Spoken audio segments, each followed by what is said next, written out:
Hey everyone, have I here been a video on Dragon Ball Z Dokkan Battle. In this video, we're doing another edition of Best Teams on Global.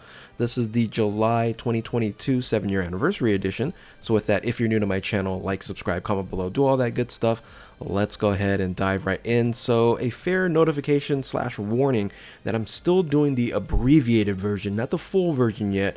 And I'm going to explain why, because a lot of people want me to do that full version, build all the teams, stuff like that.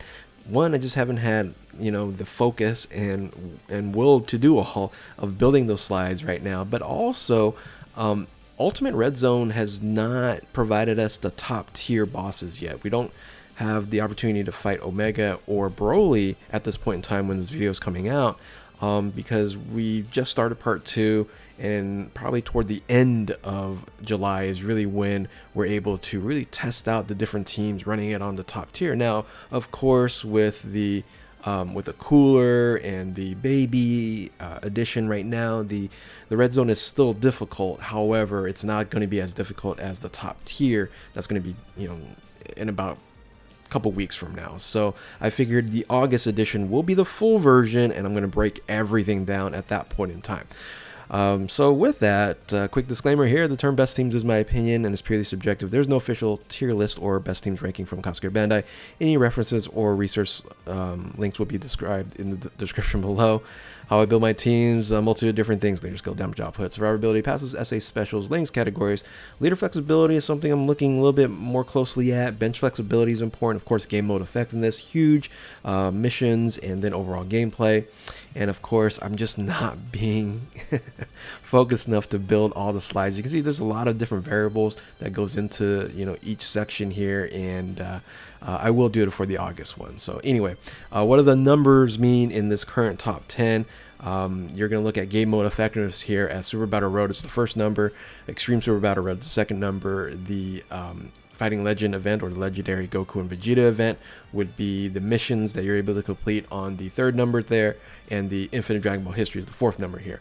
Again, with the red zone, of course, these teams I'm going to be talking about has the ability to complete or has the ability to do well in the current events. Maybe you have to use item here or there, but we don't have the opportunity to fight the top tier, and I think that's going to change a lot of how I look at the best teams going into August. All right, so let's start with the honorable mentions. Let's start off with I really focused on 4 honorable mentions, and as you can see here, Full Power Frieza has dropped off the top 10, unfortunately.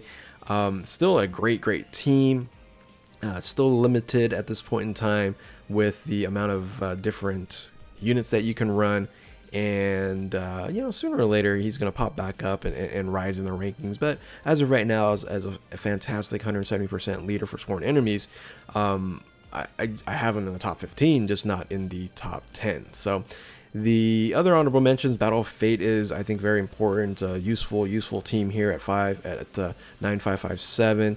Strong numbers there. And then Realm of Gods kind of falling off. I would say down the road, getting a boost with the Zamasu units, the Goku Black units there, and then possibly a boost to just traditionally Realm of Gods units, down the road, maybe Worldwide Celebration, stuff like that.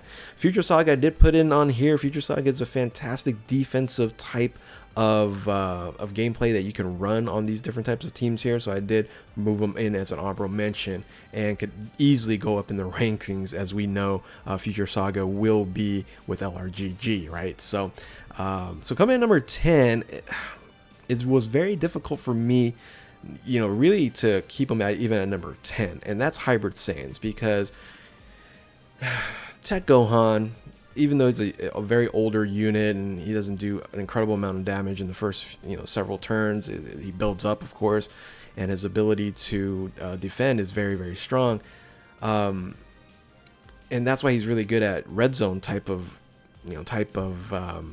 gameplay. But with 9435 at this point in time, I'm going to keep him at the 10 spot. I can see Hybrid Saiyans move up further up as I kind of test the top tier red zones. And for example, if some of these other teams can't do it, it's gonna have a lot of higher kudos for this team, of course, being able to complete the Broly or Omega a red zone down there. So just keep that in mind. But right now, Hybrid Saiyans firmly still in the top 10 at the number 10 spot. Let's go ahead and move into the other units, or the other rankings here. And then coming from the 7, 8, 9 spot are the other teams that can do just a tremendous amount, right? You're looking at 13, 8, 11, 6, just crazy numbers with Pure Saiyans, 14, 5, 8, 9, and then 12, 7, 9, 7, right? So these are double digits and plus and then some with Super Battle Roads. Extreme Super Battle Roads are pretty high as well, above 4. And then everything else, just it can do so much. These 3 teams, if you have these units and you can build the teams for Representative Universe 7, or Universal Survivor Saga, Kamehameha, and Pure Saiyans, you can do a vast majority of this game. So if you're starting out this game, these 3 would be high focused if you want to have game mode effectiveness and completion. So yeah, coming in number 9 is going to be Representative Universe 7, still as where it is now. Not really any particular upgrades for this team here, and still a overall strong team. You know, MUI Goku as a secondary leader is very good as well. Primary leader, mostly you guys would normally run, but Vegeta can do more things in the game mode effectiveness. That's why I put him in that top spot there.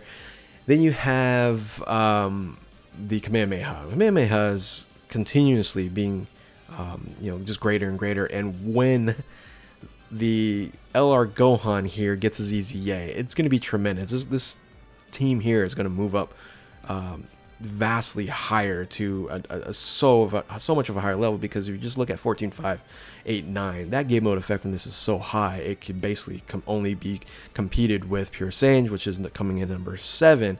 And currently right now there's no LR leader for the number 10 spot, but imagine a Pure Saiyans, like a full Pure Saiyans leader at a LR. That's just really going to be unimaginable if it's going to be a Dokkan Festival exclusive 200% for Pure Saiyans. And for how long it took for us to get 170%, we might have to wait quite a bit for this to get a huge boost. But at 13, 8, 11, 6, it's undoubtedly these 3 are in the top 10, and the only reason why they're not in the top 6 or above is because they're not a 200% lead. And that's kind of where I'm breaking things down here, which I will probably switch around, right? Because even though these other units here are 200% leads, they might find it a little bit difficult to do red zone, especially in the top tier. So we might move certain other teams maybe above a 200% lead based off of their ability to complete the top tier red zone. So but coming in number 6 with the lowest game mode effectiveness, but they're just an amazing team as a standalone team, is the Ginyu Force, right? 6, 3, 2, 1. Like, they wouldn't be in the top 20 if they weren't just so good. So because their game mode effectiveness is very weak, they're very limited, but it can do quite a bit. It can rip through a lot of red zone events, and having the secondary leader of Space Traveling Warriors, it does help a lot, because you have a lot more game mode effectiveness with the LR Bojack, or I'm sorry, not LR Bojack, but the STR Bojack. So coming in at number 6 is the Ginyu Force with Captain Ginyu AGL with Space Traveling Warriors. So coming number 5, a lot of people are, I don't say a lot, but a few people are saying, well, why isn't Cell above the Vegeta? Well, if you just look at the game mode effectiveness, just look at it, right? 10, 5, 6, 7 versus 7, 4, 5, 3. It just has a lower game mode effectiveness overall.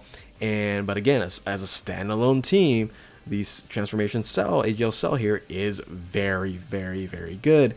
And that team overall is tremendous as well. So that's why, of course, it's in a higher spot. But at least than the Ginyu Force. I think Ginyu Force as a standalone is better than the Transformation Cell. But again, looking at game mode effectiveness and overall, it is going to be above slightly, as you can see the numbers there. But it does have a great secondary leader in the Android Cell Saga Trunks, right? The Entrusted Will and the Transformation Trunks there. They have like 11 Super Battle Roads for that team, so quite strong, quite powerful. I don't know if I'm gonna ever split that up because you're looking at Extreme and Super unit, but I have Super and Extreme units mixed together, as you can see up on top as well. So coming number 4 is Majin Vegeta. Yes, again, Majin Vegeta has its own issues, right? Just like other top tier leaders of top teams like Kamehameha. Yeah, the Gohan isn't very good anymore, but just move him into a 3rd spot and in a floater position. But the different types of combinations you could run on the number 4 spot makes them very, very useful in game mode effectiveness with a 10, 5, 6, 7, and having a very, very good flexibility with these strength Super Vegeta and the Kid Buu as secondary leaders. Again, very, very usable for the overall game mode effectiveness. So yeah, coming number 4 for me is Majin Vegeta. I do have a few people just kind of arguing that point, and I understand. I definitely understand that point. How I rank is, again, purely subjective. I just have different outlooks, and when I do play that team, yeah, there's some issues. It's not as efficient as maybe some other teams, but again, it can do quite a bit and still do quite a bit with no item runs and things of that nature. So coming number 3, no doubt about it, I think this is firmly the number 3 spot, is Goku's Family Super Saiyan. The combinations in of itself is fantastic. Really, really top tier flexibility, and very strong when it comes with the game mode effectiveness with 9, 4, 5, 7. Good, definitely good enough to be in the top 3 discussion, top 5 discussion, no problem. Yeah, it's not double digits, but again, there's not many that has double digits. Of course, you see the number 1 spot with double digits, and that's important in this later discussion here. But yeah, coming in number 3 is the exchange Goku and Gohan. With a secondary leader skill, with probably the best secondary leaders in Super Saiyan, with Namek Goku and then LR Gobros, which I'm still hoping for that EZA pretty soon. And as a cemented number 3 spot is the exchange Goku, the Goku's family, and the Super Saiyans there. So, all right, number 2 and number 1. We pretty much know what those two is going to be. The question is who's number 1 and who's number 2, right? I think that's the primary question I'm thinking that you guys are all asking about. So what do you guys think before I reveal? You can comment below, tell me what you guys think is the number 1 versus number 2 spot. But coming in at number, I should have actually, I'm gonna flip both of them right now because you already know what number 1's gonna be if you know what number 2 is actually the Super Saiyan 4 Gogeta and the GT Heroes and the Fused Fighters. So that's coming in number 2, and then number 1 is actually LR Gods with the Beyond Super Saiyan and the movie Heroes. So this came down to who do I think is the better unit, like standalone unit. It's going to be the Super Saiyan 4 Gogeta for sure. I won't say for sure, but I'd say slightly above the LR Gods. And there are some amazing combinations that you can run, and the teams are fantastic because of like Saiyan Roar Link, and if you're running Super Saiyan 4s on there, especially with the Super Saiyan 4 EZAs that's going to be coming up. Hasn't happened yet, so that's another reason why. So just to make sure, I'm not really focusing on what's to come yet. It's still July, and the EZAs haven't come for the Super Saiyan 4 Goku and Vegeta and or the OG fusions, so that's not accounted for in this team here, which is going to make this team incredibly stronger and might move up into the number 1 spot. Just kind of keep that in mind, and why I have it at number 2 for those who are just like, oh my goodness, Super Saiyan 4 Gogeta is absolutely the best team in the game. Well, let me counter that with the LR Gods has a better game mode effectiveness in discussion point on here with 10-6, 10-7. More Super Battle Roads completed, more Extreme Super Battle Roads you can complete with this team. A lot more legendary events. Yes, less on the Infinite Dragon Ball history, but I think overall in game mode effectiveness it is stronger, and you could build a amazing amount of different teams in combinations as well with the flexibility, just minus Super Saiyans, just normal Super Saiyans you can't run or under with that team here. So Beyond Super Saiyans is, I think, a strong strong team along with movie heroes, and very, very close, very close right now. And but I think there might be a chance with the EZAs and things of that nature that Super Saiyan 4 Gogetas might, move up a little bit higher. And again, we're gonna have to run with the top red zone, so I'm gonna test out to see who's gonna run Broly or who's gonna run Broly or Omega, who's gonna run it better, and kind of go from there. So, but there you have it. That is my list for this month's July 2022, the beginning of the 7-year anniversary. We're just started here. Yes, we're 20 days in, but again, we don't have everything yet for the 7-year anniversary and all the upgrades and all the different game modes and stuff like that. It's not fully fleshed out, so that's why I did the abbreviated version. And in August, it will be back to the full version, back to the way you guys all liked it on there. A long 30+ minute video, me describing different teams that I'm running to go ahead and complete Red Zone. But I think that's what you're going to be looking for. You want to look for teams and combinations that complete Red Zones. And I think I'll be running a lot of those teams, or showing you a lot of those teams in the upcoming video in August. So anyway, stay tuned for that. So let me know in the comments section below how you feel about my top 10 list here. And again, coming in at let me go back over here. Coming number 10 is Hybrid Saiyans, and then you have Universal Survivor Saga, Kamehameha, Pure Saiyans number 7, Ginyu Force number 6, Android Cell Saga. Then you have the Int Vegeta with the Majin Buu Saga, things of that nature.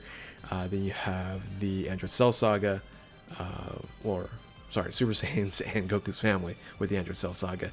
And you have Fuse Fighters, and then Power Beyond Gods. Power Beyond Super Saiyans. So again, if you're new to my channel, where's that slide there? Like, subscribe, comment below, do all that good stuff. Thank you all for watching. Let's continue to have an amazing 7-year anniversary. And we'll catch you in the next best teams, but I'm doing a lot of giveaways, so stay tuned for that as well. So thank you all for watching. Keep on Dokkaning. We'll catch you next time. Later.